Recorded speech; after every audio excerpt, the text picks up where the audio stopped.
ఇప్పుడు వాస్తవానికి ఎవడన్నా పోయొచ్చిండు హైదరాబాద్ నుంచి ఆడికి, తగిలితే వాళ్ళ దృష్టి ఏడ తగులుతుంది కానీ ఆడికి పోనోని దృష్టి ఏడ తగులుతుంది? ఏం తెలివి అది.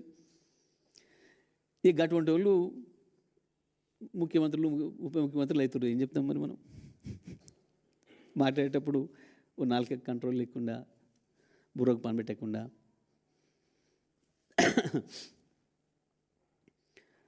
రోజు వస్తే వచ్చిపోయేటోళ్ళు వందలాది వేలాది మంది అక్కడి నుంచి వాళ్ళు హైదరాబాద్ను చూసేది వాళ్ళు.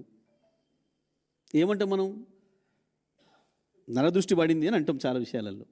చూసి వస్తానికి బాగా ఎక్కువ మంది చూసిపోతే ఓ చేనెమ్మడి పోతుంటే బాగుంది ఈ చేను అని చెప్పి అంటారని చెప్పి పాపం దిష్టి బొమ్మలు కట్టుకుంటారు. మరి కట్టుకుంటామే, ఆయన దిష్టి బొమ్మ వద్దన్నాడు, మనం ఆపినామా? పిచ్చి మాటలు, తెలివి తక్కువ మాటలు, మైండ్లెస్.